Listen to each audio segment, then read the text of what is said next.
আসসালামু আলাইকুম। বিটিভি চট্টগ্রামের সংবাদে সবাইকে স্বাগত জানাচ্ছি। আমি আমজাদ খান। প্রথমেই সংবাদ শিরোনাম।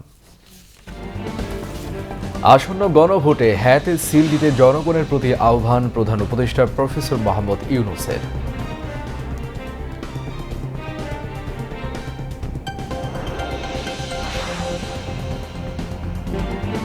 জুলাই গণ অভ্যুত্থানে রাজধানীর চানখারপুলে শিক্ষার্থী আনাস সহ ৬ জনকে হত্যার ঘটনায় মানবতা বিরোধী অপরাধে ৮ জনের বিরুদ্ধে মামলার রায় আগামীকাল।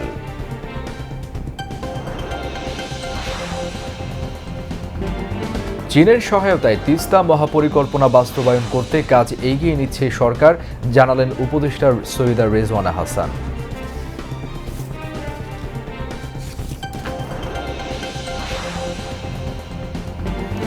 শিক্ষার্থীদের ন্যায় নীতি, সহনশীলতা, সহমর্মিতার মাধ্যমে জীবন গড়ার আহ্বান শিক্ষা উপদেষ্টার।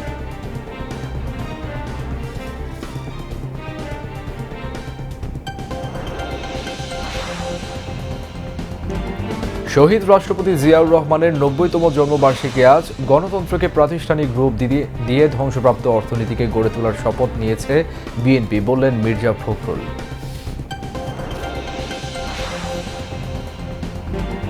স্পেনের দক্ষিণাঞ্চলে দুটি হাই স্পিড ট্রেনের মুখোমুখি সংঘর্ষে নিহতের সংখ্যা বেড়ে দাঁড়িয়েছে ৩৯ জনে।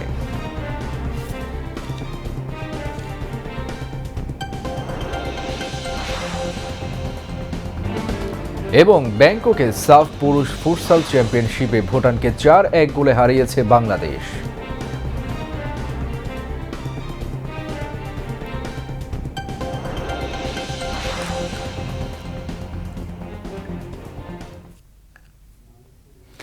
প্রিয় দর্শক, এতক্ষণ সংবাদ শিরোনাম শুনলেন, এবার বিস্তারিত। আগামী ১২ই ফেব্রুয়ারি জাতীয় সংসদ নির্বাচনের সঙ্গে অনুষ্ঠিত হতে যাওয়া গণভোটে হ্যাঁ ভোট দেওয়ার আহ্বান জানিয়েছেন প্রধান উপদেষ্টা প্রফেসর মোহাম্মদ ইউনূস। সন্ধ্যায় জাতির উদ্দেশ্যে দেয়া এক ভিডিও বার্তায় এই আহ্বান জানান প্রধান উপদেষ্টা। প্রিয় দেশবাসী, আসসালামু আলাইকুম।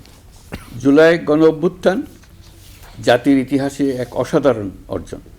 এটি অপ্রত্যাশিতভাবে জাতির জীবনে গণতন্ত্র, ন্যায় বিচার ও মানুষের অধিকার প্রতিষ্ঠার সুযোগ এনে দিয়েছে। এই লক্ষ্যে আমরা এর মধ্যে বেশ কিছু সংস্কার করেছি। আরও গভীর ও সুদূর প্রসারী সংস্কারের জন্য দেশের সকল রাজনৈতিক দলের ঐকমত্যের ভিত্তিতে জুলাই সনদ প্রণয়ন করেছে।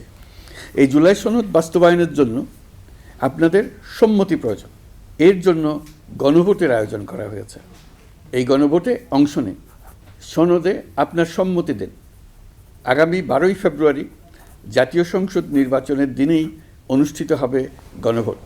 গণভোটে আপনি হ্যাঁ ভোট দিলে বৈষম্য, শোষণ আর নিপীড়ন থেকে মুক্ত হবে বাংলাদেশ। গণভোটে হ্যাঁ ভোট মানে তত্ত্বাবধায়ক সরকার ও নির্বাচন কমিশন গঠনে সরকার ও বিরোধী দল একসঙ্গে কাজ করবে। সরকার ইচ্ছামতো সংবিধান পরিবর্তন করতে পারবে না। গুরুত্বপূর্ণ পরিবর্তনের জন্য জনগণের সম্মতি নিতে হবে। এতে আরও বলা আছে, বিরোধী দল থেকে ডেপুটি স্পিকার ও সংসদের গুরুত্বপূর্ণ কমিটির সভাপতিরা নির্বাচিত হবেন। একজন ব্যক্তি সর্বোচ্চ ১০ বছরের বেশি প্রধানমন্ত্রী থাকতে পারবেন না। বিচার ব্যবস্থা স্বাধীনভাবে কাজ করবে। সংসদে নারীদের প্রতিনিধিত্ব বাড়বে। ক্ষমতার ভারসাম্য রক্ষায় পার্লামেন্টে একটি উচ্চ কক্ষ গঠিত হবে। আপনার মৌলিক অধিকার আরও সুরক্ষিত হবে। রাষ্ট্রভাষা বাংলার পাশাপাশি অন্যান্য জাতিগোষ্ঠীর ভাষাও সাংবিধানিকভাবে স্বীকৃতি পাবে। দণ্ডপ্রাপ্ত অপরাধীকে রাষ্ট্রপতি ইচ্ছেমতো ক্ষমা করতে পারবেন না। সব ক্ষমতা একজন প্রধানমন্ত্রীর হাতে থাকবে না। এবং এরকম আরও কিছু গুরুত্বপূর্ণ প্রস্তাব এর মধ্যে রয়েছে। আমি আপনাদের সকলের প্রতি আহ্বান জানাই, আগামী নির্বাচনে গণভোটে অংশ নেন। রাষ্ট্রকে আপনার প্রত্যাশা মতো গড়ে তোলার জন্য হেঁতে সিল দেন। নতুন বাংলাদেশ গড়ার চাবি এখন আপনার হাতে। হেঁতে সিল দিলে নতুন বাংলাদেশ গড়ার দরজা খুলে যাবে। হেঁতে আপনি নিজে সিল দেন, আপনার পরিচিত সবাইকে সিল দিতে উদ্বুদ্ধ করুন এবং তাদেরকে ভোট কেন্দ্রে নিয়ে আসুন। দেশ পাল্টে দেন। ইনশাল্লাহ আমরা সবাই মিলে দেশ গড়ার এই সুযোগ নেব। মহান আল্লাহ আমাদের সহায় হন।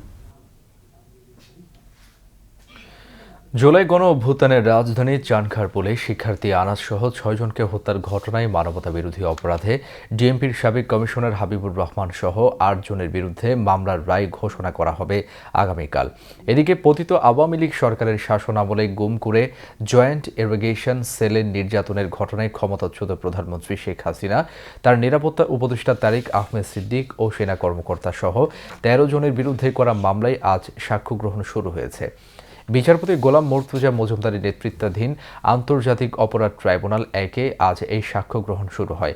শুরুতেই সূচনা বক্তব্য উপস্থাপন করেন চিফ প্রসিকিউটর মোহাম্মদ তাজুল ইসলাম। প্রথম দিন সাক্ষ্য দেন গুমের শিকার হোম্মাম কাদের চৌধুরী। সাক্ষ্যে গুমকালীন ঘটনাবলীর বর্ণনা তুলে ধরেন ভুক্তভোগীরা। এর আগে গুমের মামলায় গ্রেপ্তার থাকা ৩ সেনা কর্মকর্তাকে ট্রাইব্যুনালে হাজির করা হয়। এদিকে জুলাই গণ অভ্যুত্থানে নারায়ণগঞ্জে সংঘটিত মানবতা বিরোধী অপরাধে শামীম ওসমান সহ ১২ জনের বিরুদ্ধে প্রসিকিউশনের করা আনুষ্ঠানিক অভিযোগ আমলে নিয়ে আসামিদের বিরুদ্ধে গ্রেপ্তারি পরোয়ানা জারি করেছে ট্রাইব্যুনাল ১। পরে সাংবাদিকদের ব্রিফকালে প্রসিকিউটর গাজী এম.এইচ তামিম জানান, ২৬ জানুয়ারির মধ্যে আসামিদের হাজির করার নির্দেশ দিয়েছেন ট্রাইব্যুনাল।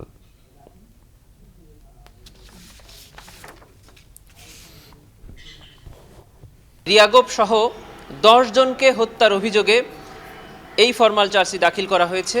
এখানে আসামি করা হয়েছে ওইখানকার সংসদ সদস্য জনাব শামীম ওসমান, তার ছেলে জনাব অয়ন ওসমান এবং তার ভাতিজা আজমেরি ওসমান সহ ১২ জনকে এই ফরমাল চার্জে অভিযুক্ত করা হয়েছে। মাননীয় ট্রাইব্যুনাল ফরমাল চার্জটি দেখেছেন, এর সাথে দাখিলকৃত ডকুমেন্টারি এভিডেন্স পর্যালোচনা করে এই সকল আসামির বিরুদ্ধে অভিযোগ আমলে গ্রহণ করেছেন এবং আগামী ২৬ জানুয়ারি ২০২৬ তারিখে এই আসামিদেরকে গ্রেফতার করে ট্রাইব্যুনালে হাজির করার জন্য গ্রেফতারি পরোয়ানা জারি করেছেন।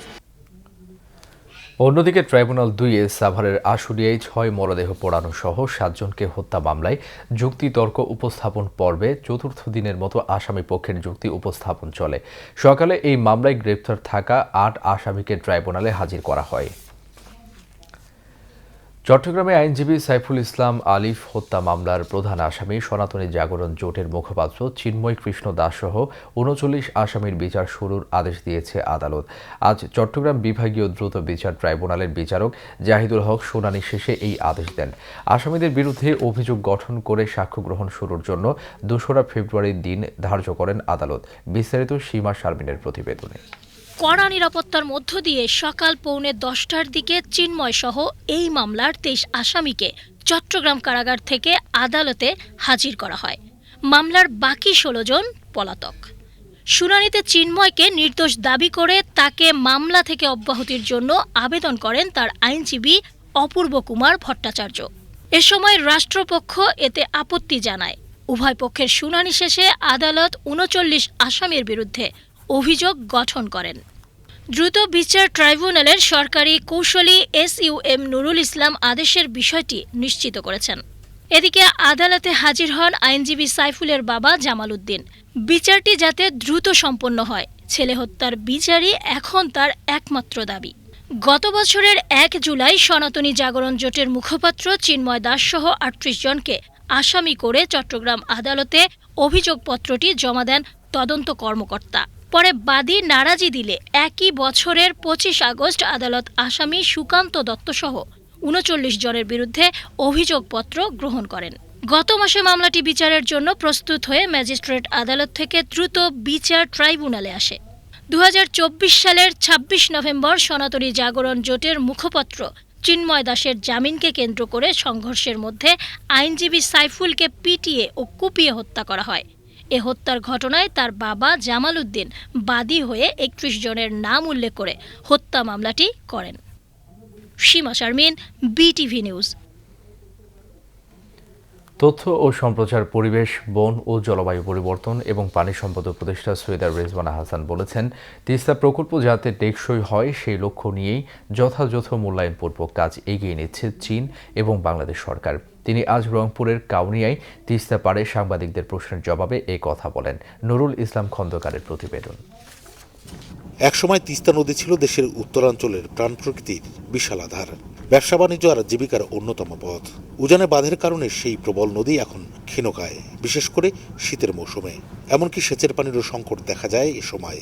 বর্ষাকালে এই নদী আবার ফুলে ফেঁপে ওঠে, ভাঙে নদীর দুই কূল। সবকিছু হারিয়ে সর্বশান্ত হয় তীরের মানুষজন। তিস্তাপাড়ের মানুষের এই দুঃখ লাঘবে সরকার চীনা সহায়তায় তিস্তা মহাপরিকল্পনা বাস্তবায়ন করতে কাজ এগিয়ে নিচ্ছে। উত্তর জনপদের প্রাণের এই দাবি বাস্তবায়িত হলে বদলে যাবে এখানকার চিত্র। আমাদের কথা হচ্ছে মহাপরিকল্পনার বাস্তবায়ন হতে হবে। আমাদের খুব সহজ হিসাব, ভাঙন বন্ধ হবে, বন্যা থেকে রক্ষা পাবে। যখন আমাদের কাজটা শুরু হবে তখন আমরা সান্ত্বনা পাবো যে এখন শুনি আমরা রক্ষা পাইলাম, বাপের বসত বিড়ার থেকে আমরা এখন থাকতে পারবো, রেহাই পাইলাম নদী ভাঙনের কবল থেকে। আমরা তিস্তাবাসী এখানে স্বপ্ন দেখা শুরু করি যে তিস্তা মহাপরিকল্পনা অতি দ্রুত সময়ের মধ্যে হয়তো বা বাস্তবায়ন হবে। এটি দুই পক্ষে যে সাইনিং কাজটুকু আছে সেটিও তারা সম্পূর্ণ করবে এবং নির্বাচিত সরকার এসে হয়তো এই কাজটি শুরু করবে বলে আমরা বিশ্বাস করি। আজ রংপুরের কাউনিয়ায় তিস্তা নদীর উভয় তীরে ভাঙন প্রতিরোধ ও বন্যা কার্যক্রম পরিদর্শন করেন পরিবেশ, বন ও জলবায়ু পরিবর্তন এবং পানি সম্পদ উপদেষ্টা সৈয়দা রিজওয়ানা হাসান। এ সময় চীনা রাষ্ট্রদূত ইয়াওয়েন ও চীনা বিশেষজ্ঞ দল এবং রংপুর জেলা প্রশাসন ও পানি উন্নয়ন বোর্ডের কর্তা ব্যক্তিরা উপস্থিত ছিলেন। উপদেষ্টা এবং চীনা রাষ্ট্রদূত নদীপাড়ের মানুষের দুর্দশা ও দাবির কথা শুনেন। এ সময় সাংবাদিকদের প্রশ্নের জবাবে পানি সম্পদ উপদেষ্টা বলেন, প্রাণ প্রকৃতি বাঁচিয়ে তিস্তা মহাপরিকল্পনা বাস্তবায়ন করবে সরকার। এটা মানুষের এত বেশি প্রত্যাশার একটা প্রকল্প, এখানে কোনো ভুল না থাকে এবং আমরা সম্পূর্ণ সঠিকভাবে কাজটা করতে পারি। এই প্রকল্পটা করার ব্যাপারে চীন সরকার, বাংলাদেশ সরকার উভয়ই প্রতিশ্রুতিবদ্ধ বলেই আমরা দুজন আবার আপনাদের কাছে এসেছি এবং এই কথাগুলো আবার বলতে এসেছি যে এই প্রকল্পটা হবে এবং এইটার সপক্ষে রাজনৈতিক দলগুলোকেও আপনারা দেখেছেন, নির্বাচনে যারা যাচ্ছেন তারা বলেছেন যে তাদের রাজনৈতিক যে ম্যানিফেস্টো এটা তাদের পার্ট। সুতরাং এটা হবে। এখন দেখা যাচ্ছে যে প্রকল্পটা অনেক বেশি জটিল হওয়ার কারণে তিনটা জিনিস এখানে দেখতে হবে: বন্যা নিয়ন্ত্রণ, নদী ভাঙন রোধ, একই সাথে সেচ দেওয়া। ফলে এইটা ফুল প্রুফ করার জন্য ওনারা একটু সময় নিচ্ছেন। চীনা রাষ্ট্রদূত সাংবাদিকদের জানান, চীনা বিশেষজ্ঞ দল ইতোমধ্যে তিস্তা মহাপরিকল্পনা বাস্তবায়ন নিয়ে নিবিড়ভাবে কাজ করছেন। এ বছরের মধ্যেই প্রকল্প নিয়ে বাংলাদেশের সাথে চীন চূড়ান্ত চুক্তিতে পৌঁছাতে পারবে বলে তিনি আশাবাদ ব্যক্ত করেন। It's a great experience to be here with the people of Bangladesh. I'm grateful for the advisor Rizwani and the inter-government. And we have wonderful cooperation on this project. And we are hopeful that we'll conclude the feasibility study and then we'll proceed of the following procedures for this project. So I see the concrete progress is making. So we are on the process to promote this project. So that is the progress so far I see. উজানে বাঁধের কারণে একসময়ের প্রবল প্রমত্তা তিস্তা নদী এখন ক্ষীণকায় হয়ে দাঁড়িয়েছে। বর্ষাকালে সেই নদী আবার ফুলে ফেঁপে ওঠে উজানের পানির কারণে। ভাঙে নদীর দুকুল, ভাঙে মানুষের ভাগ্য। এলাকাবাসী বলছেন, তিস্তা প্রকল্প বাস্তবায়ন হলে তাদের এই দুর্দশা চিরতরে মিটে যাবে। নতুন করে যে তারা আশার পানি পাবেন, নতুন করে আশার স্বপ্ন পাবেন। তিস্তার চর থেকে নুরুল ইসলাম খন্দকার, বিটিভি নিউজ।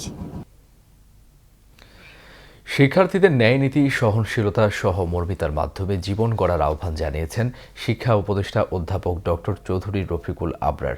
আজ চট্টগ্রাম নগরের জামালখানে চিটাগাং ইন্ডিপেন্ডেন্ট ইউনিভার্সিটি সিআইইউর তৃতীয় সমাবর্তন অনুষ্ঠানে তিনি এই আহ্বান জানান।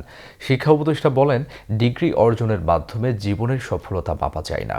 জীবনের সফলতার জন্য সিদ্ধান্ত গ্রহণের শক্তি অর্জন করতে হয়, এটা সব জায়গায় প্রয়োজন।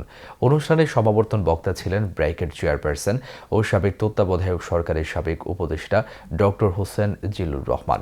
অন্যান্যের মধ্যে বিশ্ববিদ্যালয় মঞ্জুরি কমিশনের সদস্য অধ্যাপক ডক্টর মোহাম্মদ আনোয়ার হোসেন, সিআইইউ ট্রাস্টি বোর্ডের চেয়ারম্যান লুৎফে এম আইয়ুব, সিআইইউর প্রতিষ্ঠাতা trustee educational sciences, technology and cultural development trust USTCDT এর চেয়ারম্যান মোহাম্মদ জাকারিয়া খান এবং সিআইইউর উপাচার্য অধ্যাপক ডক্টর মীর মোহাম্মদ নুরুল আফসার বক্তব্য রাখেন। অনুষ্ঠানে বিভিন্ন অনুষদের 168 জন শিক্ষার্থীকে ডিগ্রি প্রদান করা হয়। এছাড়া 7 জন শিক্ষার্থীকে অসামান্য কৃতিত্বের জন্য টপ অ্যাচিভার্স অ্যাওয়ার্ড প্রদান করা হয়। বিএনপির প্রতিষ্ঠাতা বহুদলীয় গণতন্ত্রের প্রবর্তক শহীদ রাষ্ট্রপতি জিয়াউর রহমান বীর উত্তমের ৯০তম জন্মবার্ষিকী আজ। ১৯৩৬ সালের এই দিনে তিনি বগুড়ার গাবতলীর বাগবাড়িতে জন্মগ্রহণ করেন।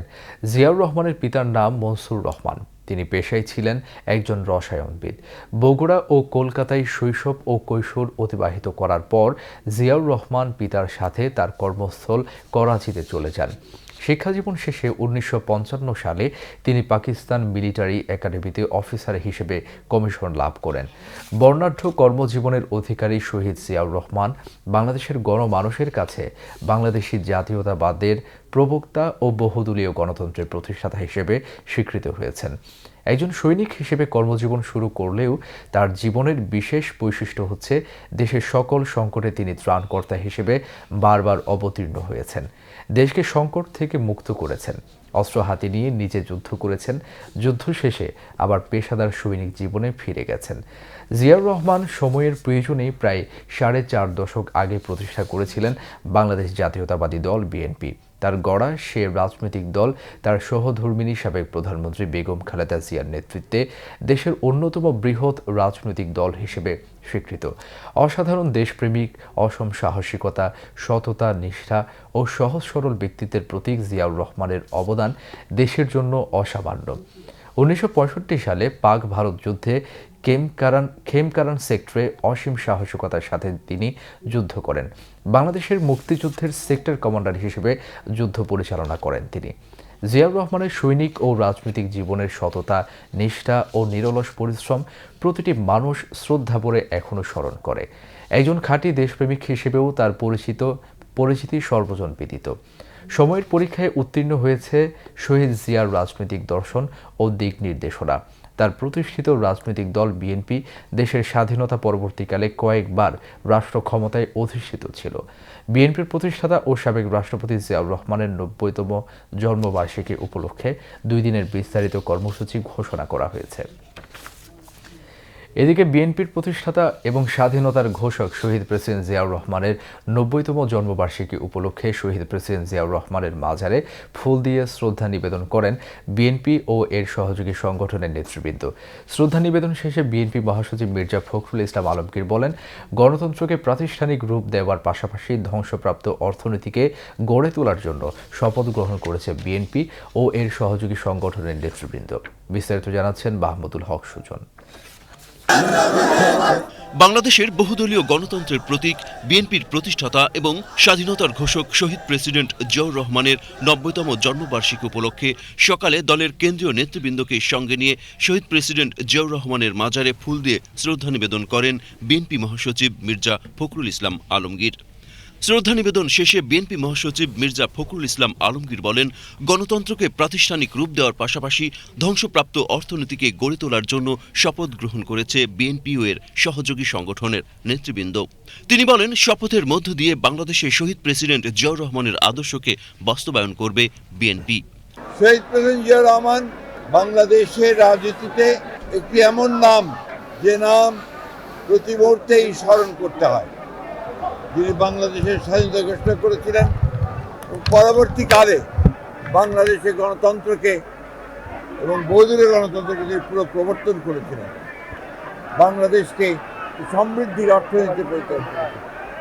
তো আজকে যখন ফেব্রুয়ারি মাসে ১২ তারিখে নির্বাচন ঘোষিত হয়েছে, একটি ছাত্র গণতার অভ্যুত্থানের মধ্য দিয়ে যখন ফ্যাসিস্ট হাসিনা পালিয়ে গেছে, তখন আবার নতুন করে একটা ধ্বংসপ্রাপ্ত অর্থনীতির বাংলাদেশকে গড়ে তোলার জন্য, গণতন্ত্রকে প্রাতিষ্ঠানিক রূপ দেওয়ার জন্য আমরা আজকে এখানে শপথ নিয়েছি। এবং এই শপথের মধ্য দিয়ে বাংলাদেশ জাতীয়তাবাদী দল এবং সমস্ত অঙ্গ সংগঠন বাংলাদেশে শহীদ জিয়ার যে আদর্শ, সে আদর্শকে এখানে বাস্তবায়িত করবে। এই শপথ আমরা আজকে এখানে নিয়েছি। নির্বাচন প্রসঙ্গে মির্জা ফখরুল ইসলাম আলমগীর বলেন, বিএনপির সমস্যাগুলো নির্বাচন কমিশনের কাছে তুলে ধরা হয়েছে। নির্বাচন কমিশন যোগ্যতার সাথে কাজ করছে। তারা সঠিকভাবে নির্বাচন পরিচালনা করতে সক্ষম হবে। আমরা এখন পর্যন্ত নির্বাচন কমিশনকে দেখেছি যে মোটামুটিভাবে তারা যোগ্যতার সঙ্গেই কাজ করছে। আমাদের যে সমস্যাগুলো আমরা মনে করেছি সেগুলো আমরা গতকাল তার সামনে তুলে ধরেছি এবং আমরা বিশ্বাস করি যে নির্বাচন কমিশন যোগ্যতার সঙ্গে এই নির্বাচন পরিচালনা করতে সক্ষম হবে। পরে একে একে শ্রদ্ধা নিবেদন করেন বিএনপি ঢাকা মহানগর উত্তর ও দক্ষিণ যুবদল, স্বেচ্ছাসেবক দল, ছাত্রদল সহ বিভিন্ন সামাজিক, সাংস্কৃতিক ও পেশাজীবী সংগঠনের নেতৃবৃন্দ। এর আগে শহীদ প্রেসিডেন্ট জিয়াউর রহমানের ৯০তম জন্মবার্ষিকী উপলক্ষে সকাল থেকেই নেতাকর্মীদের ভিড়ে কানায় কানায় পূর্ণ হয়ে যায় পুরো মাজার প্রাঙ্গণ। Mahmudul Haque Sujan, BTV news, Dhaka. এবার আন্তর্জাতিক সংবাদ।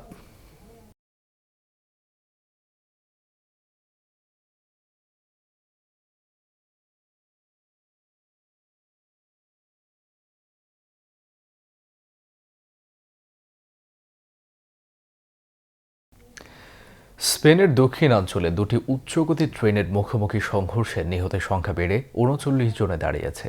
ভয়াবহ এই দুর্ঘটনায় আহত হয়েছেন আরও ১৫২ জন। স্থানীয় সময় রোববার সন্ধ্যায় রাজধানী মাদ্রিদ থেকে প্রায় ৩৬০ কিলোমিটার দক্ষিণে কর্ডোবা প্রদেশের আদামোজ এলাকার কাছে এই দুর্ঘটনা সংঘটিত হয়। একটি ট্রেনের লাইনচ্যুত বগির সঙ্গে বিপরীত দিক থেকে আসা অন্য একটি উচ্চগতির ট্রেনের প্রচণ্ড ধাক্কায় এই প্রাণহানির ঘটনা ঘটে। ভয়াবহ এই দুর্ঘটনার পর মাদ্রিদ এবং দক্ষিণ আন্দালুসিয়া অঞ্চলের মধ্যে চলাচলকারী অন্তত ২০০টি ট্রেনের যাত্রা বাতিল করা হয়েছে। স্পেনের প্রধানমন্ত্রী পেড্রো সানচেজ এই শোকাবহ ঘটনার প্রেক্ষিতে তার সোমবারের সকল পূর্ব নির্ধারিত কর্মসূচি বাতিল করেছেন। দুর্ঘটনা কবলিত ট্রেন দুটিতে প্রায় ৪০০ যাত্রী ছিলেন, যাদের অধিকাংশই সাপ্তাহিক ছুটি কাটিয়ে মাদ্রিদে ফিরছিলেন। স্পেনের পরিবহন মন্ত্রী অস্কার পুয়েন্তে মাদ্রিদের অ্যাটোচা স্টেশনে আয়োজিত এক সংবাদ সম্মেলনে জানিয়েছেন, দুর্ঘটনার প্রকৃত কারণ এখনও উদ্ঘাটন করা সম্ভব হয়নি। এই মুহূর্তে উদ্ধার কাজ ও আহতদের চিকিৎসার উপর সর্বোচ্চ গুরুত্ব দেওয়া হচ্ছে। তিনি জানান, উদ্ধারকারী দলগুলো ধ্বংসস্তূপের নিচে আরও কেউ আটকা পড়ে আছে কিনা তা খতিয়ে দেখছে। পুলিশ এবং রেল কর্তৃপক্ষ যৌথভাবে দুর্ঘটনার তদন্ত শুরু করেছে। ট্রেনের গতি বা সিগন্যালিং ব্যবস্থায় কোনো যান্ত্রিক ত্রুটি ছিল কিনা তাও খতিয়ে দেখা হচ্ছে।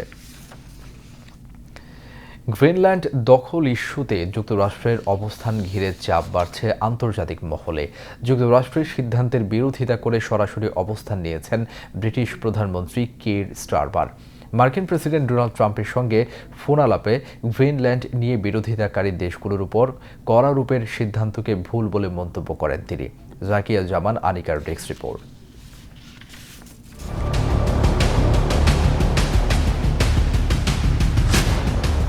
গ্রিনল্যান্ড ডেনমার্কের স্বায়ত্তশাসিত অঞ্চল হলেও কৌশলগত গুরুত্বের দিক থেকে বিশ্বের অন্যতম সংবেদনশীল ভূখণ্ড। আর্কটিক অঞ্চলে অবস্থানের কারণে দীর্ঘদিন ধরেই এই দ্বীপটি যুক্তরাষ্ট্রের নজরে। সম্প্রতি গ্রিনল্যান্ড দখলের বিরোধিতা করায় ৮টি দেশের উপর ১০% করারোপের সিদ্ধান্ত নেয় ওয়াশিংটন। এই সিদ্ধান্ত ঘোষণার পর প্রথমবারের মতো ডোনাল্ড ট্রাম্পের সঙ্গে ফোনে কথা বলেন ব্রিটিশ প্রধানমন্ত্রী স্যার কেইর স্টারমার।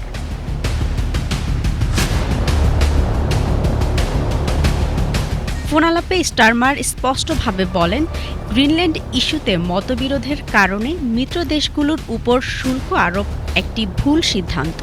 যুক্তরাষ্ট্রের দাবি, জাতীয় নিরাপত্তার স্বার্থেই গ্রিনল্যান্ডের নিয়ন্ত্রণ প্রয়োজন। ওয়াশিংটনের আশঙ্কা, আর্কটিক অঞ্চলে রাশিয়া ও চীনের প্রভাব বাড়ছে। তবে যুক্তরাষ্ট্রের এই অবস্থান নিয়ে উদ্বেগ প্রকাশ করেছে ইউরোপের একাধিক দেশ।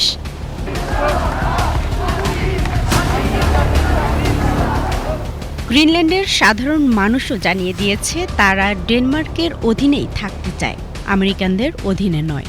ব্রিটিশ প্রধানমন্ত্রী কেইর স্টারমার বারবার বলছেন, গ্রিনল্যান্ডের ভবিষ্যৎ নির্ধারণ করবে গ্রিনল্যান্ডের জনগণ এবং ডেনমার্ক, বাইরের কোনো শক্তি নয়।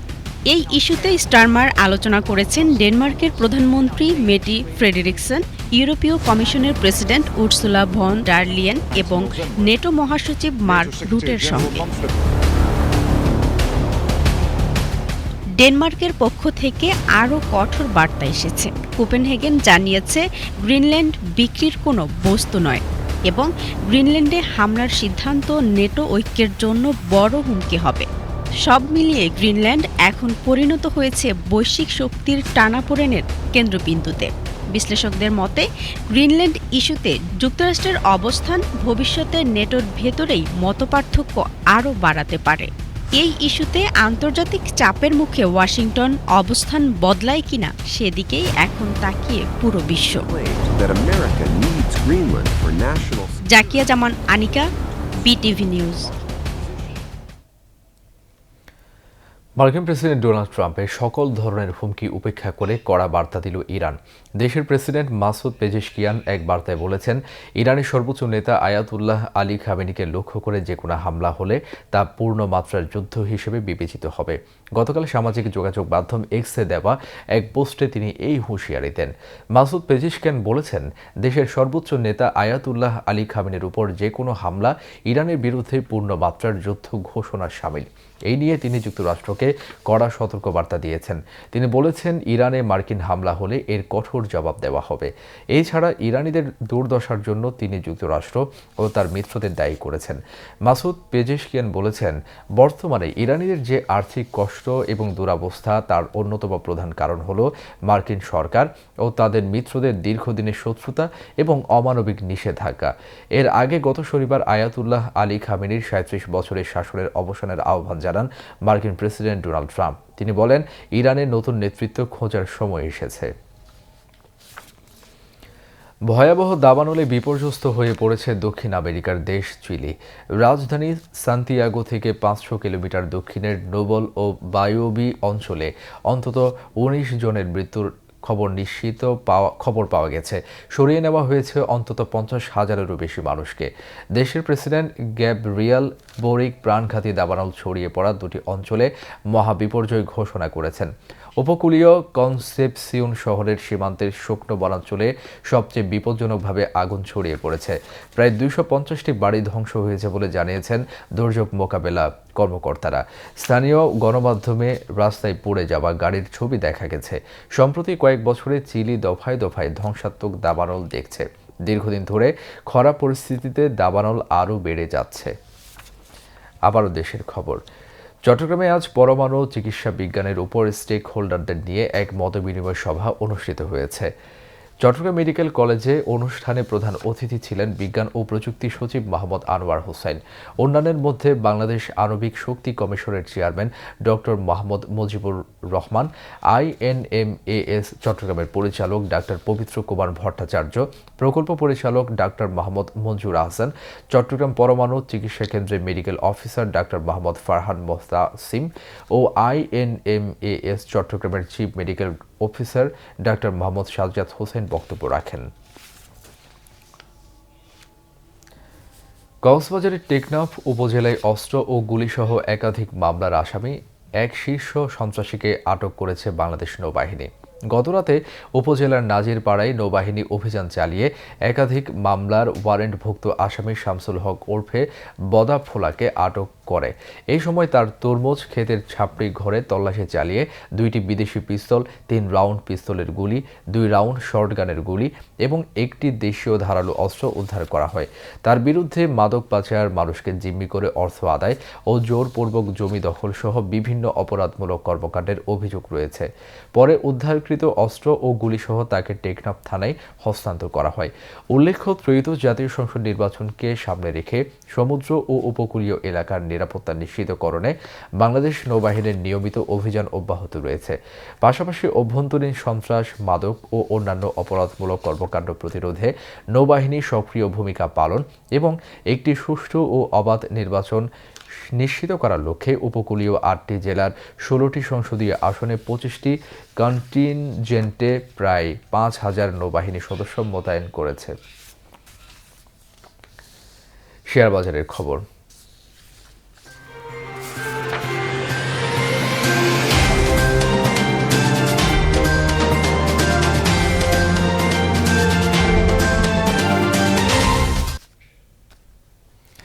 চট্টগ্রামে স্টক এক্সচেঞ্জে চাঙ্গা ভাব অব্যাহত রয়েছে। আজ শেয়ার লেনদেন ও মূল্যসূচক দুটোই বেড়েছে। দিন শেষে সার্বিক সূচক দাঁড়িয়েছে 14,198.84, যা গতকালের চেয়ে শতকরা 0.79 ভাগ বেশি। এছাড়া CAC 30-এর মূল্যসূচক দাঁড়ায় 12,833.18, যা গতকালের চেয়ে শতকরা 1.04 ভাগ বেশি। আজ 180টি কোম্পানির 23,85,780টি শেয়ার লেনদেন হয়, যার মূল্য 12,33,93,000 টাকারও বেশি। এর মধ্যে 118টি কোম্পানির শেয়ারের দাম বেড়েছে, 36টির কমেছে এবং 26টির দাম অপরিবর্তিত রয়েছে। এবার খেলার খবর।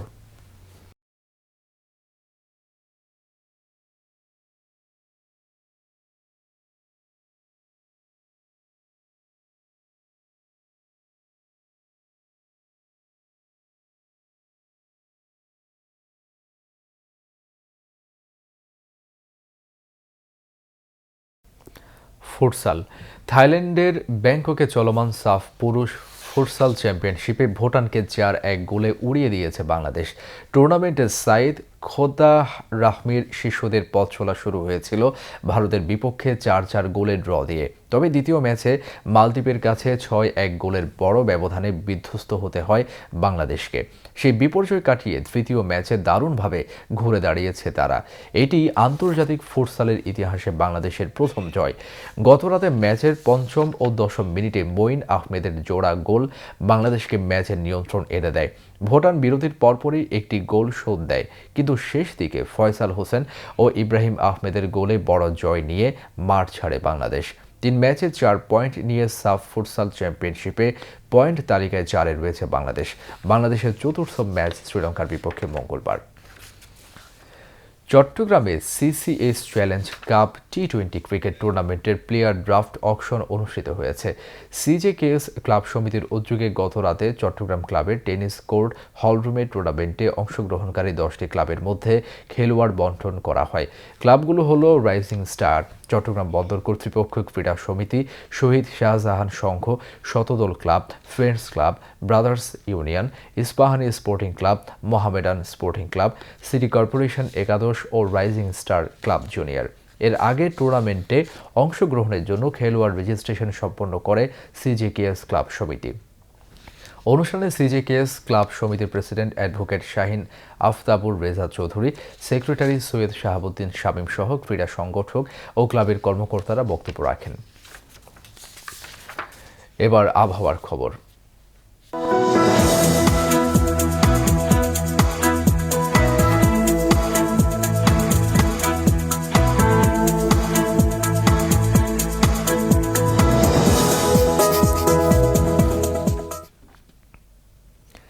পতেঙ্গা আবহাওয়া অফিস জানিয়েছে, আগামীকাল সন্ধ্যা 6টা পর্যন্ত চট্টগ্রাম এবং পার্শ্ববর্তী এলাকায় আকাশ অস্থায়ীভাবে আংশিক মেঘলাসহ আবহাওয়া শুষ্ক থাকতে পারে। সেই সাথে শেষ রাত থেকে সকাল পর্যন্ত হালকা থেকে মাঝারি ধরনের কুয়াশা পড়তে পারে। রাত ও দিনের তাপমাত্রা প্রায় অপরিবর্তিত থাকতে পারে। পরবর্তী 24 ঘন্টায় আবহাওয়ার সামান্য পরিবর্তনের সম্ভাবনা রয়েছে। নগরীতে আজ সর্বোচ্চ তাপমাত্রা ছিল 29.1 ডিগ্রি সেলসিয়াস, যা স্বাভাবিকের চেয়ে 3.1 ডিগ্রি বেশি, এবং সর্বনিম্ন তাপমাত্রা ছিল 16.5 ডিগ্রি সেলসিয়াস, যা স্বাভাবিকের চেয়ে 2.6 ডিগ্রি বেশি।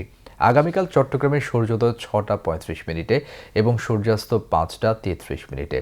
এবার জানিয়ে দিচ্ছি কর্ণফুলী নদীতে আগামীকালের জোয়ার ভাটার সময়সূচি। ভাটা শুরু হবে রাত 1টা 36 মিনিটে, জোয়ার সকাল 8টা 26 মিনিটে। পরবর্তী ভাটা শুরু হবে দুপুর 2টা এবং জোয়ার শুরু হবে রাত 8টা 25 মিনিটে।